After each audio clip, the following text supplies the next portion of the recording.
ராமதுரை நான் மதத்தால வேறுபட்டாலும் மனசார உறுதாய் வைத்து பிள்ளைய மாதிரிதாமா பழகணும்.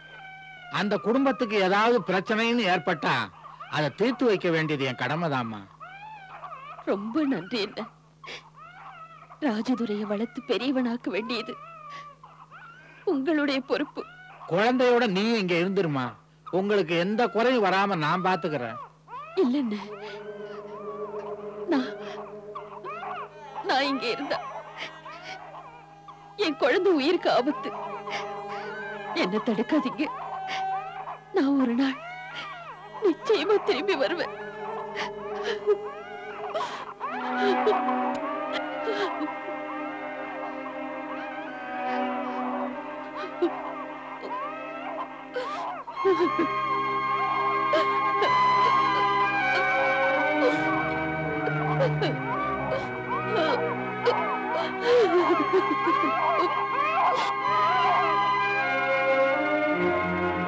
ராஜதுரை, உனக்கு 2.5 வயசா இருக்கும்போது உன்னை உங்க அம்மா என்கிட்ட ஒப்படைச்சாங்க.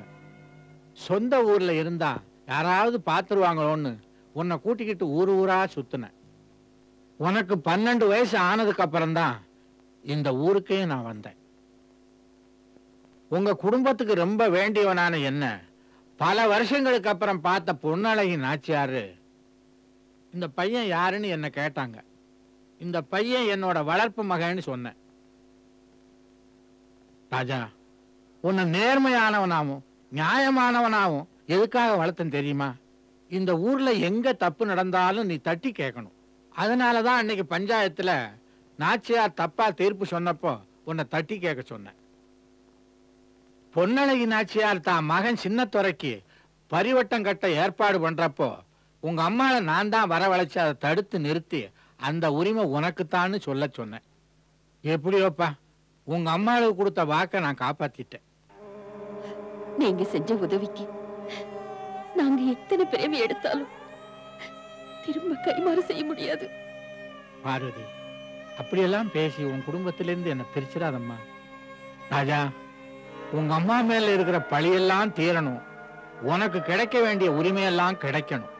அது வரைக்கும் எது நடந்தாலும் நான் ஆத்திரப்பட மாட்டேன், கோவப்பட மாட்டேன்னு எனக்கு சத்தியம் பண்ணி கொடு.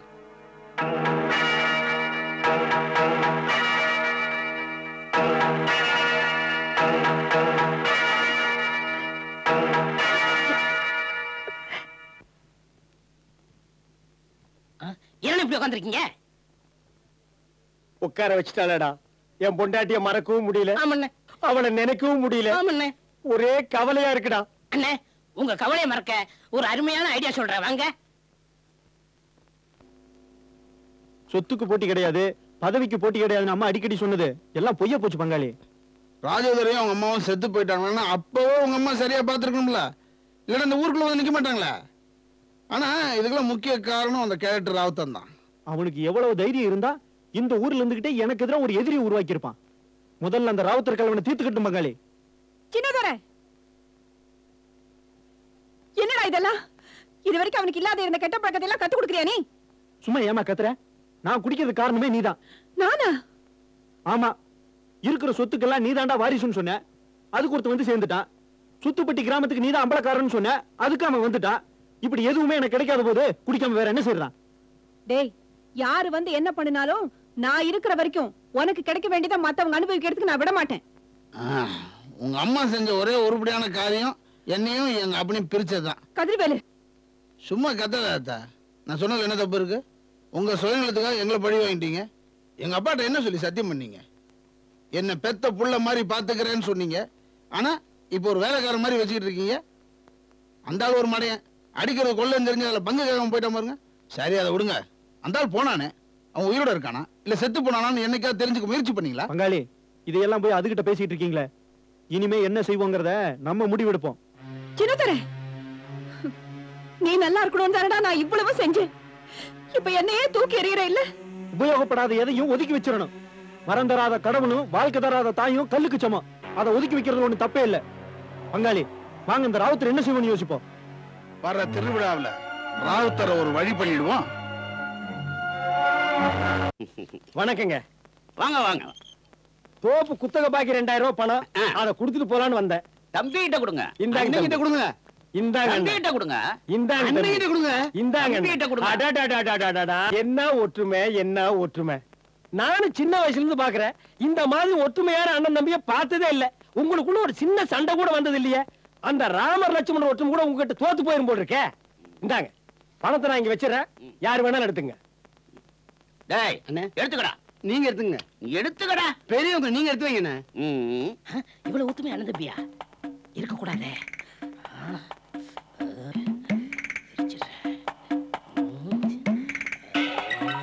இந்த நாய் ஏன் நகத்தை நக்கிட்டு இருக்குது?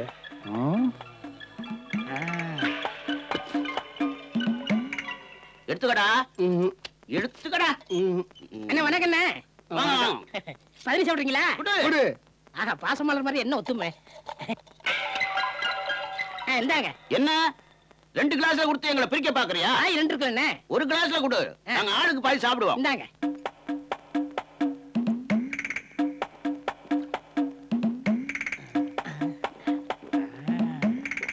என்ன இந்த வாட்ச் எங்க வாங்குனீங்க? சிங்கப்பூர்ல வாங்குனது. அந்த வாட்ச் இது லோக்கல்ல வாங்குனது. இந்த மோதிரம் வைர மோதிரம். அடேங்கப்பா. அது கவரிங்க. தங்கத்துல போட்டா சின்ன பையன் தொலைச்சிருவாங்கல்ல. 15க்கு எவ்வளவு ஆச்சு? ஐயோ காசு வாங்க மாட்டேன். டேய் அண்ணே, இந்த பணத்தை பேங்க்ல போடு. சரிண்ணே. என் அக்கவுண்ட்ல போடு. சரிங்கண்ணே. அடா உங்க அண்ணனுக்கு சிங்கப்பூர் வாட்சி, உனக்கு லோக்கல் வாட்சி. அவனுக்கு வைர மோதிரம், உனக்கு கவரிங் மோதிரம். ஆமா இதே உங்க அண்ணன் கண்ணுல போடுற. என் பேர்ல அக்கவுண்ட் இல்லைங்க. அப்ப அந்த தோட்டம் துறவுதுல எல்லாமே அண்ணன் பேர்ல தான். உனக்கு என்ன இருக்கு? அண்ணன் இருக்காருல்ல. என்ன ஒண்ணு இருக்கல்ல. திடீர்னு வீட்டை விட்டு வெளியே போச்சுன்னா சோத்துக்கு என்ன பண்ணுவ? நல்லா யோசனை பண்ணு. உன்னை விரட்ட போறதாக உங்க அண்ணன் என்கிட்ட ஏற்கனவே சொல்லிட்டான். விடாத. இந்தா புடி. நல்லா யோசனை பண்ணு. அடி. ஏய் சுப்பையா, யாரடா கூப்பிட்ட? உன்னை தாண்டா. ஏப்பா அண்ணனை போய் டாக்டர் கூப்பிடுற. நீ சும்மா இரு. உனக்கு விவரம் தெரியாது. சின்ன பையன் சொல்லிட்டு நீ ஏமாத்திட்டே இருக்கா. ஏய் முதல்ல சொத்துல பாதியை வெட்டுறா. வெட்டவா? ஆமாடா. முதல்ல ஒண்ண வெட்டுறேன்டா.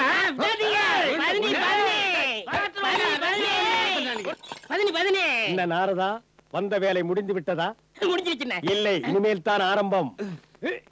ரத்தத்தை குடிக்க விட மாட்டேன். ஏன் அப்படி கடிச்சுக்கிட்டீங்க? உடம்புல இருக்கிற மொத்த ரத்தம் வெளியே வந்துருச்சாயா? நான் பார்க்கும்போது எவ்வளவு ஒத்துமையா இருந்தீங்க அண்ணன் தம்பிங்க.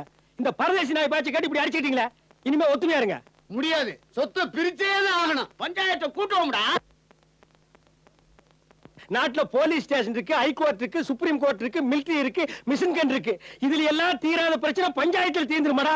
ஒரு அரச மரத்தை கண்டா 50 பேர் உட்கார்ந்துக்கிறாங்க. அது என்ன ஐநா சபையாடா? முடியாது. பஞ்சாயத்தை கூட்டியே தான் ஆகணும். கூட்டுவோம்டா. திரும்பவே மாட்டீங்கடா. ஸ்டாப். இப்போ ஒரு சந்தோஷம் தானே? ஒற்றுமையா இருக்கிற குடும்பத்துக்குள்ள போக வேண்டியது, எதையாவது சொல்லி அவங்கள பிரிச்சு விட்டுற வேண்டியது, நீ சந்தோஷப்பட வேண்டியது அதானே? டேய் இப்படித்தானே என் குடும்பத்துக்குள்ள பூந்து எனக்கு என் பொண்டாட்டி கோல் மூட்டு பிரிச்சு விட்டேன். டேய் இப்பவே என் பொண்டாட்டிட்ட போய் சேர போறேன். சேர்ந்ததுக்கு அப்புறம் தாண்டி உனக்கு கிளைமேக்ஸ். போடி தரசு. தரசு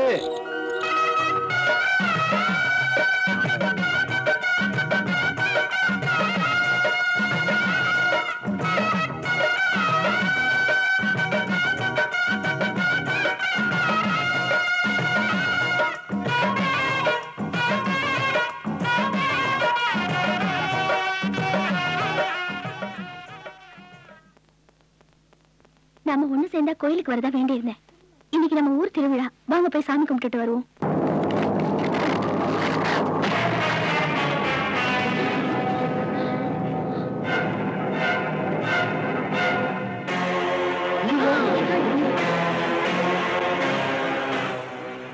பாப்பா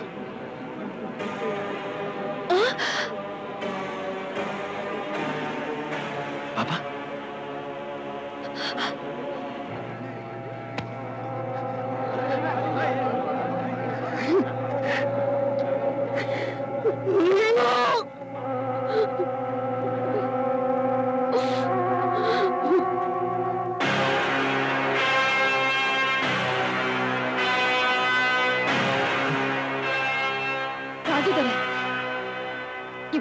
சாந்தி அடையணும்னா இப்ப நீ ஆத்திரப்படவே கூடாது.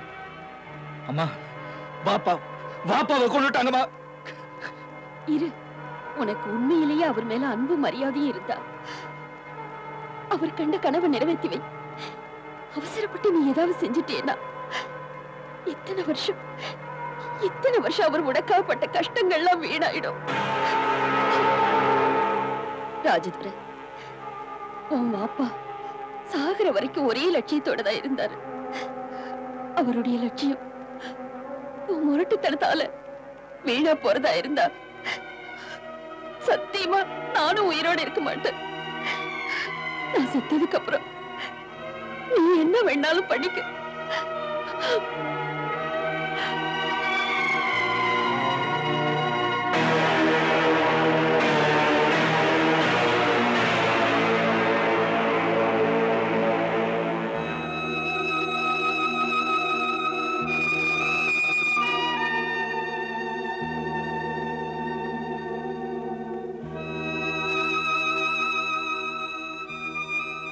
மனசு கஷ்டமா இருக்கும்போது தனியா இருக்க கூடாது.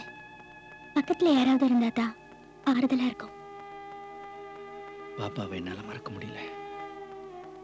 இறந்தவங்களை நினைச்சு வேதனைப்படுறதை விட அவங்க என்ன ஆசைப்பட்டாங்களோ அதை நிறைவேற்றி வைக்கிறது தான் அவங்க மேல நாம வச்சிருக்கிற உண்மையான அன்புக்கு அடையாளம்.